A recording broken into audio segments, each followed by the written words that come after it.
my good and faithful friends. Jerry Rosa here in the Rosa String Works Workshop. First of all, thanks to everybody for all the nice comments we've been getting on all the videos recently.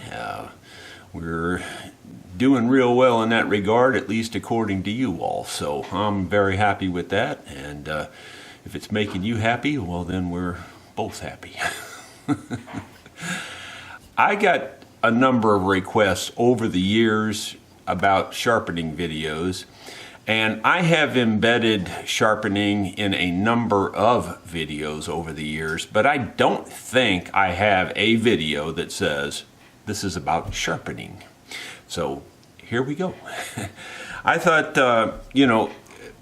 first of all, just my thoughts on it and how I feel like I have any authority on this at all.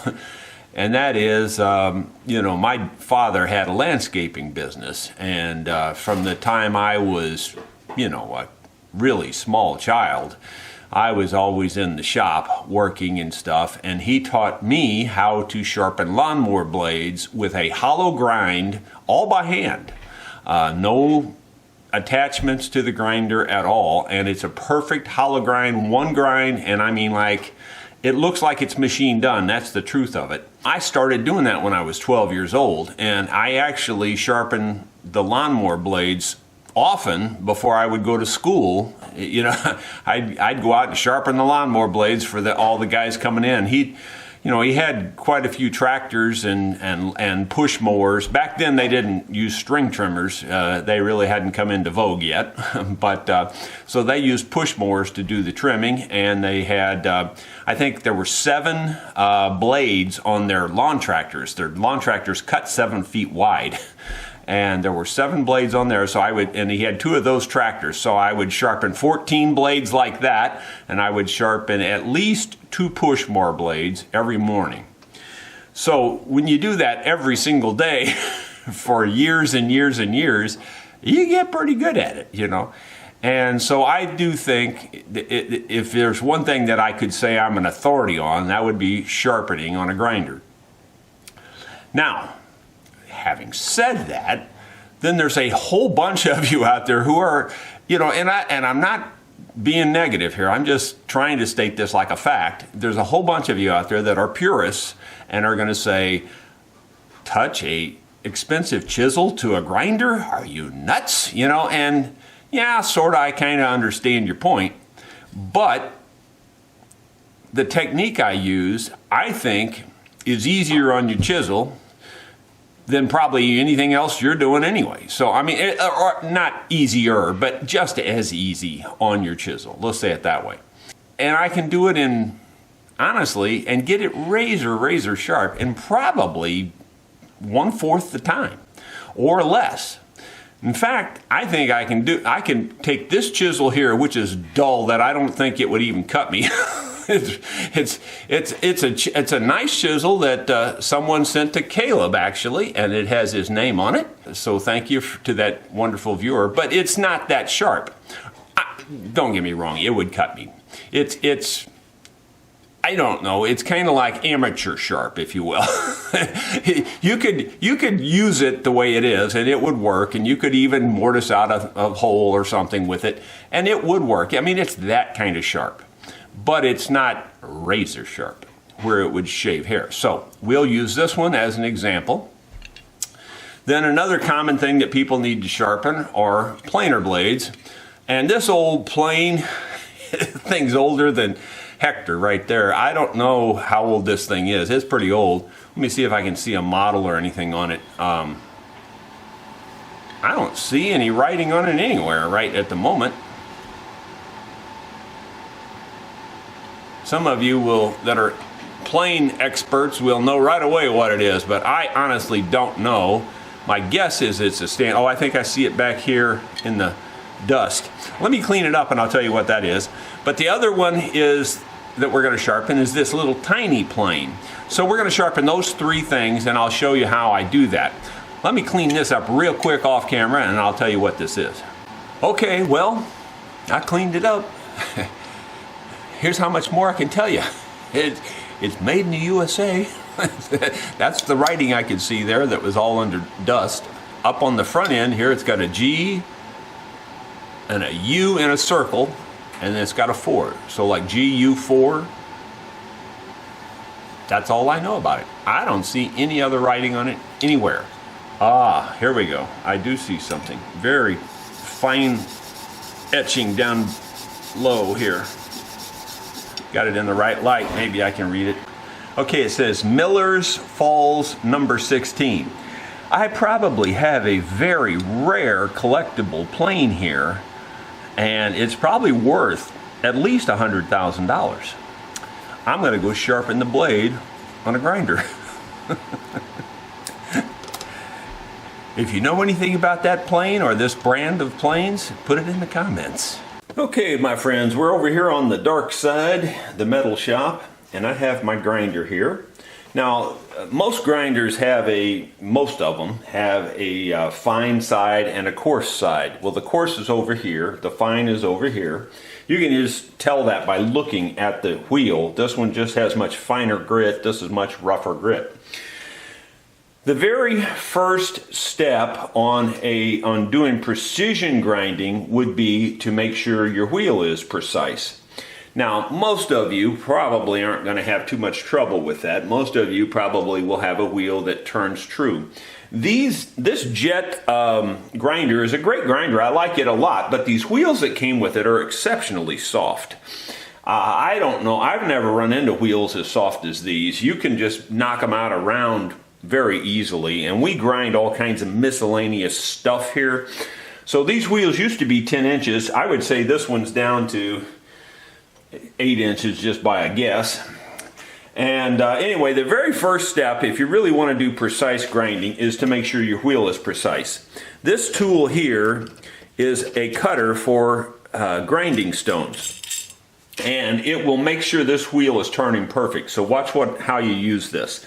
I turn these two little points down on the rest here, and you'll see how I operate it.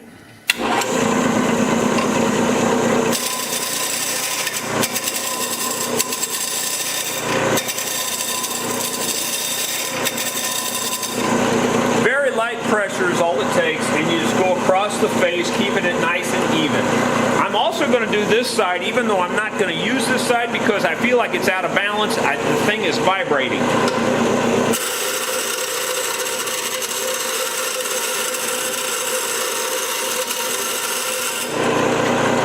Wasn't as bad as I thought, but I think that did help it a little bit.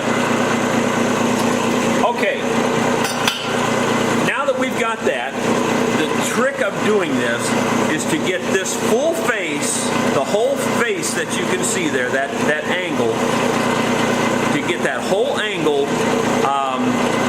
in contact with the wheel. So here's how I go about that. I try to find my angle here, and I just hold it right on this edge. If you don't have a rest, you can do it just by hand, and I've done it by hand many times, but since I have this rest, that just makes it a lot easier. And I just try to find the appropriate angle there, approximately where I think it's going to come in contact.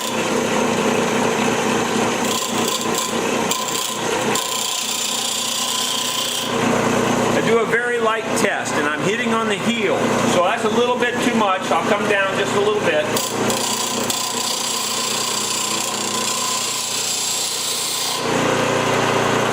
Getting a little further up there.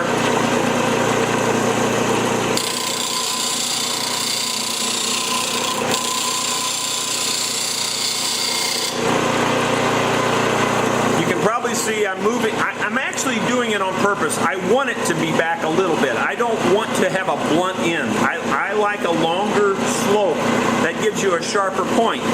So I'm taking a little bit off this back, but I'm not taking excessive. That looks about right to my eye, so that's why I'm going there. And I'm going to work it until I get all the way up to that bleeding edge, and then I'll show you how you can tell you're on that bleeding edge.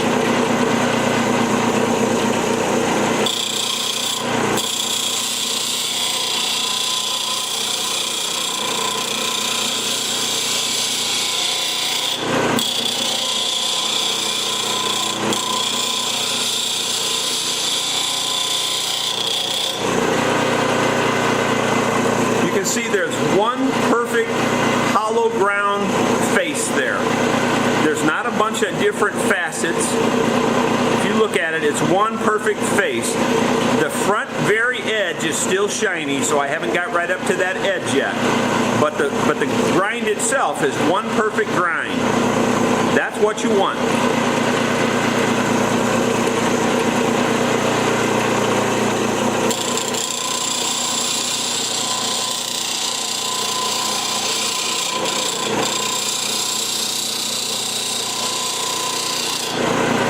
I don't know if you saw it there, but as you get that perfect grind, little tiny sparks will just start coming over the front edge.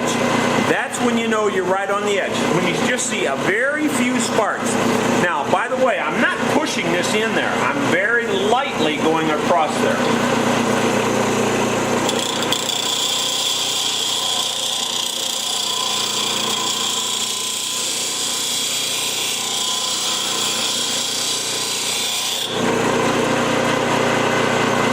It's just about perfect. One facet all the way across there. If I wasn't talking to you, I would have had this done in less than a minute. So, I mean, it just takes no time at all to do it. And you notice it didn't turn blue or any color. If you're getting color in it, then you're doing too much pressure and you're just holding it there too long. So, you know, you just don't want to let it build up enough heat to turn it to change the color, because that changes the temper, and you don't want to change the temper. I barely took anything off the length of that chisel because I stopped right when I see those sparks coming over the front edge. So lengthwise, this chisel is probably the same length it was when we started. Less than 1/1000th of an inch was taken off the length, I'm sure. Okay, so that's blade number 1, and it's finished. I guarantee you it's sharper now, even without honing, than it was before we started. We're going to do the very, very same thing with one of these blades. Now you notice that it was already done probably years ago, and I probably did it. So you can see there that front edge is shiny and the back edge is shiny, and the middle is not ground. So here we go. Now the difference on this is you try to keep that edge perfectly straight across there. You don't want any dips and things in that edge.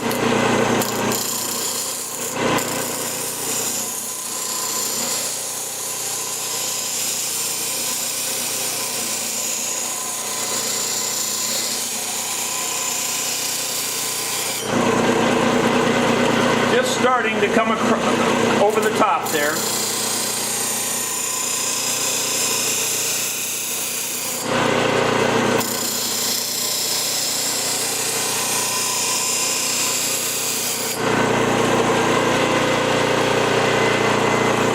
I got a good straight edge on it now, but my grind doesn't go all the way to the back, so I'm going to try to work on that a little bit.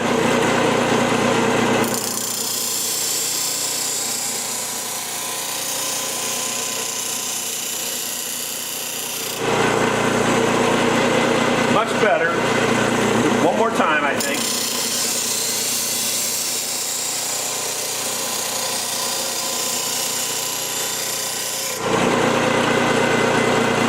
One more time.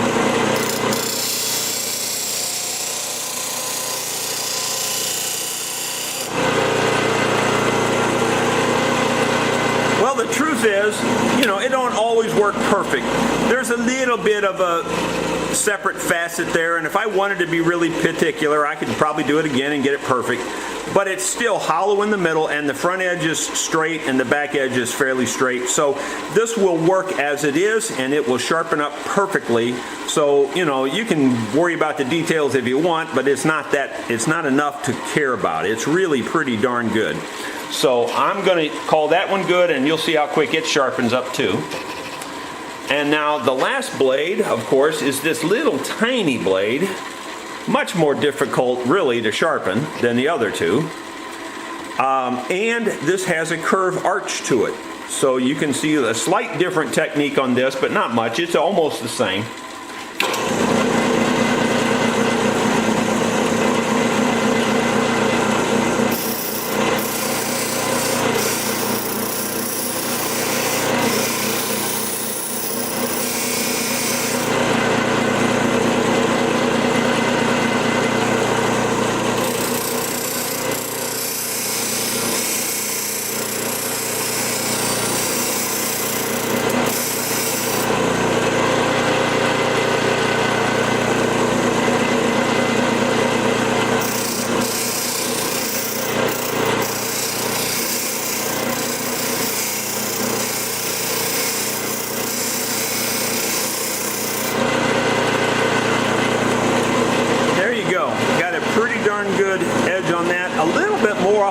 one side, but it was already that way. I think I'll try to straighten that up and get a better circle.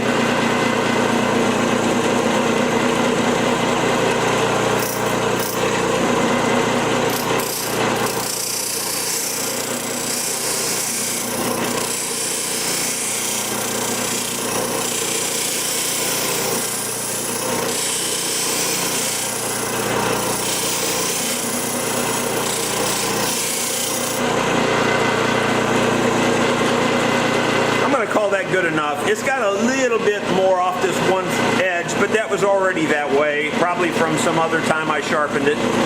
That's pretty darn good. That's really very good, actually. In fact, that's pretty darn sharp. So now we'll go in and hone these, and I'll show you how easy it is. Each blade only takes a minute to do this. I mean, like 1 minute. And then you'll see how quick the honing is. It's almost as quick. Now, the first thing some of you will say when you see my honing outfit is, gee whiz, that's as old as Hector, you know, and it really is. I've had this for years and years and years. Don't remember if I got this when I was a kid or not, but I've had it a long, long time. I think I got this after we were married. And this is just a real thick piece of leather glued to a very flat, straight board. And it's a piece of red oak, I believe. That's just leather, and this is just the Arkansas stones, and I pretty much only use the fine. I almost never use the medium or the coarse unless I'm doing something, you know, that's really in bad shape or something. But most of the time I straighten everything out on the grinder, so I don't really need those other sides. All right, so we'll take them in the same order. This is the chisel. Now, again, everything I do on honing is old school. You know, you don't have to use every single technique I do. If you prefer to use a water stone or a diamond stone or something like that, you know, if you can use that. But I just use this very fine Arkansas stone here. And now, what's cool about my method is if you do that hollow grind just right and get it perfect, you set it on here and it finds its own angle. If it wasn't so heavy, I could hold it right there with my finger and it would sit right flat on that angle. It's too heavy to hold it that way with my finger, but you can feel the flat. I mean, it's just as flat as a pancake because you're only riding on that front edge and on this back edge. The middle is not riding there, so it doesn't rock or anything. It's just solid flat. That's what makes it easy to sharpen. So you just put a little oil there, and you find a good flat place on your stone. And by the way, I move around on my stone all the time and try to keep the stone wearing fairly evenly. You know, a lot of people think they have to do every motion in a specific, perfect way. I don't believe that. I mean, if you prefer to draw it, you can do that, but I just do it kind of a circular motion. In fact, I feel like the sharpening works the best as you're going forward with your blade. So that little circular motion gives you that little bit of a forward. And, you know, you just got to keep your oil there or your lubricant of choice. And just with the tiniest amount of honing there, and you saw how much I did. The camera didn't cut away. I'll clean this off. That's just and you can already see the front edge there is starting to shine. My bet is that front edge, even without honing the back, which now I can feel a slight burr, so I'll just hone the back very quickly. I bet you that will already shave. You know, that's how quick it is. And the truth is, barely. It does shave, but just barely. So, I mean, but you saw how quick I did that. So, I mean, it's really sharp already.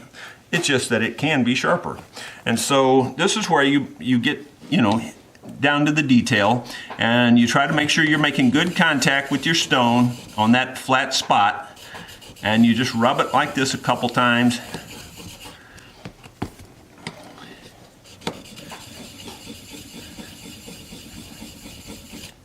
And then you work the back edge, and it's important to look at it and see if you're getting all the way across. I'm not quite all the way across. For some reason, I'm not getting the pressure on this edge over here. So I just need a little more pressure over here.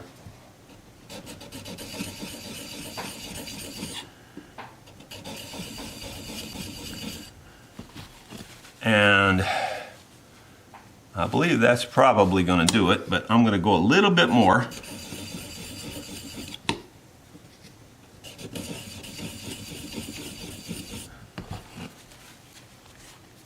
And then just back like that again.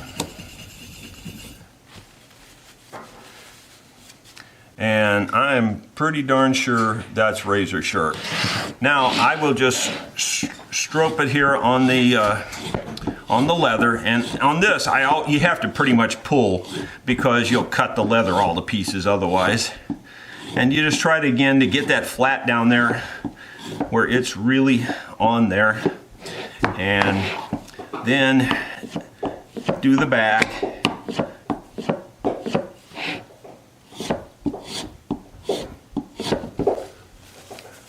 I feel pretty darn sure that will shave now without too much trouble. Yep, no problem at all. Shaves it right off.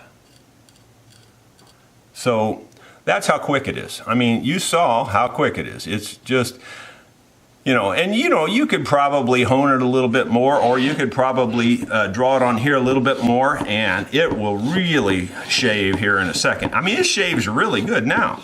Plenty sharp for woodworking, let me tell you.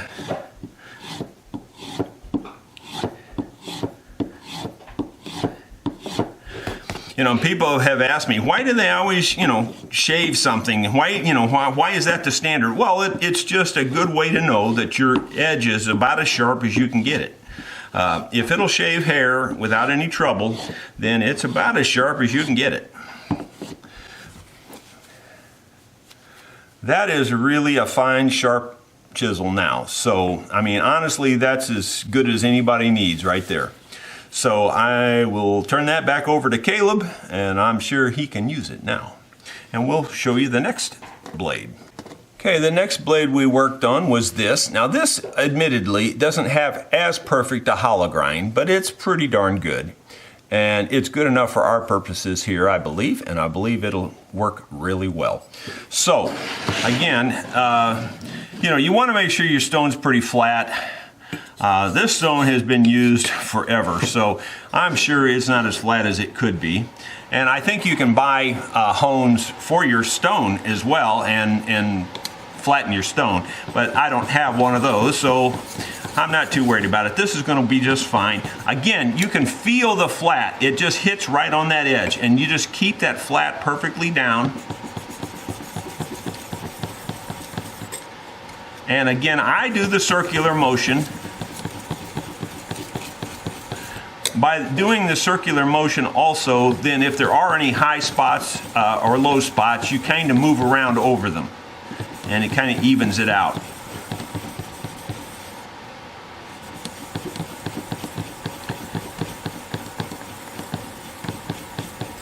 That's probably all it needs right there, that little bit.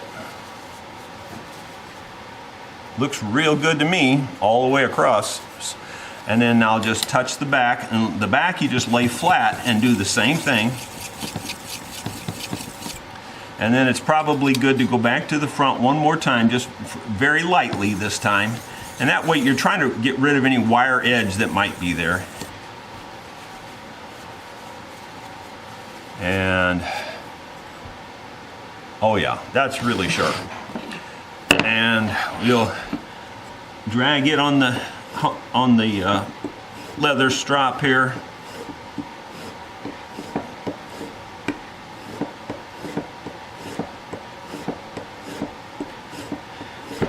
I see other guys showing sharpening videos, and their techniques are fine, but they take so long and they're so complicated and so involved. This is pretty much just 2 steps. You go to the grinder and you come to your whetstone and you're done. And it's, all those modern sharpening methods are cool, and they're probably very accurate and all that kind of stuff, and they work well, but I don't think they can outdo this. This is about as good as it gets when it comes to sharpening, in my opinion.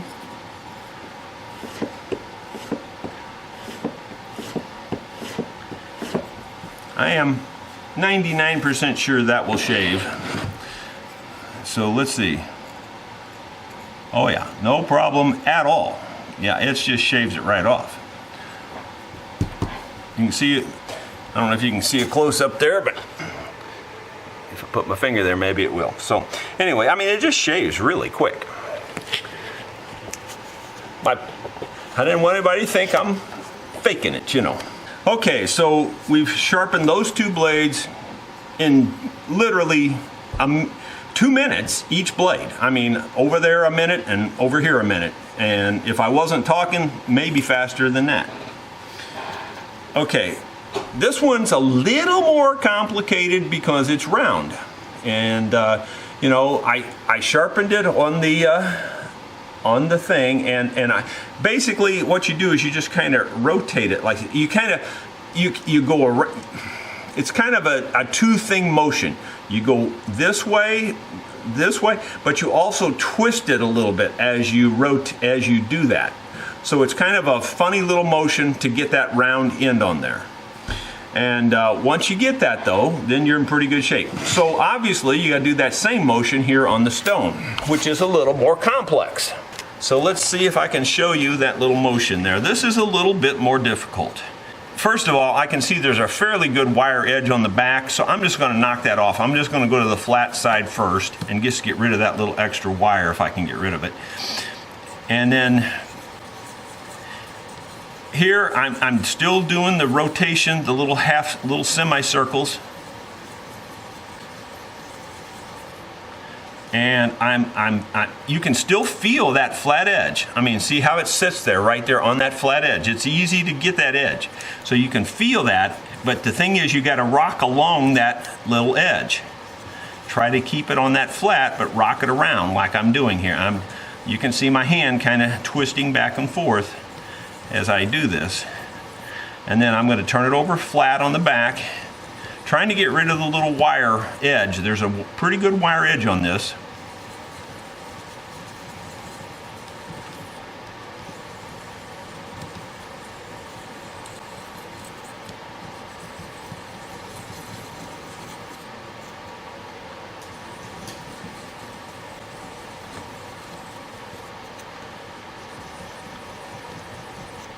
Ironically, the tiniest blade is by far the hardest one to sharpen, mostly because of the round edge. If it wasn't round, this would be a piece of cake to sharpen. Why do I like the round edge? It cuts so much better for carving. It's the flat edge digs in on the corners too much. This just peels off a perfect little strip of wood when you're using it. It's a much better way to go. People are always asking me which size do I use. I believe this is the 10 millimeter with the round bottom. And the plane has the round bottom also to kind of match. I'm still seeing a little wire edge there, and it's not going away, so.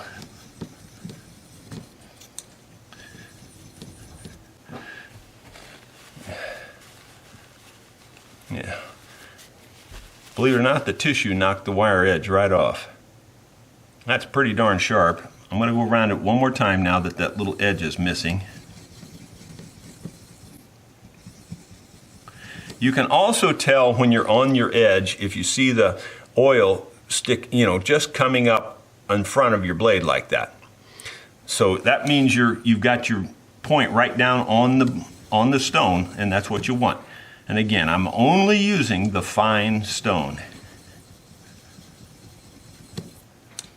And I'm pretty sure that that is plenty good. And now we will just stroke it here on this leather. And again, I'm only going to be pulling, but this time I'm kind of rocking it a little bit as I'm pulling it to try to even it out.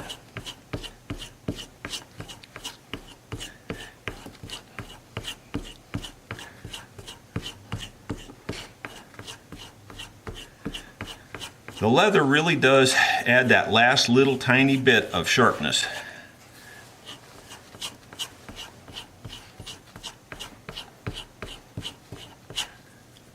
In fact, the more you do the leather, the better. Often I don't wipe the oil off. I leave the oil go right on the leather. That's good for the leather and good for the sharpening. Oh, that is crazy sharp. You seriously have no idea how sharp that is. I mean, look at that. There's the hair on my knuckle. It just shaves it right off. No problem at all. That is crazy sharp. I don't know if you can see that or not, but it's crazy sharp. I can just tell by touching it. This will hurt you.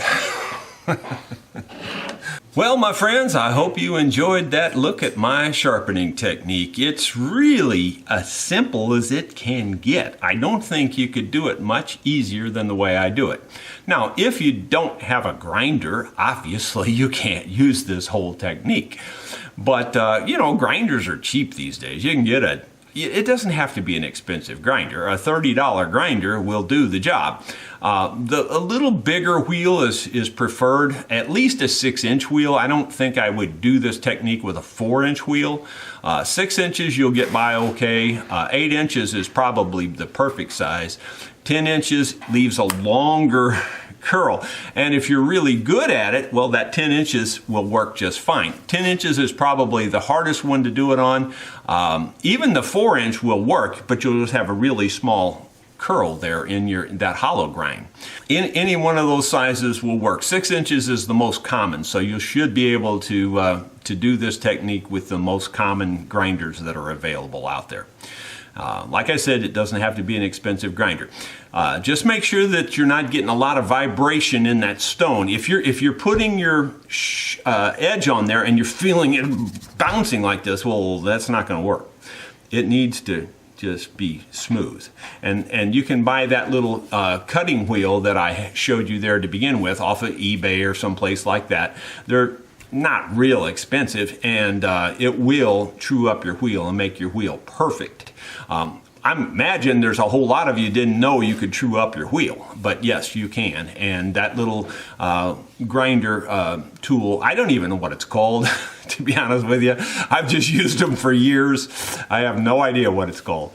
And then you can buy replacement wheels for that little wheel too. So the little discs that are in there. There's a whole bunch of little discs in that tool independently, and you can buy a replacement set of those little discs for your tool as well.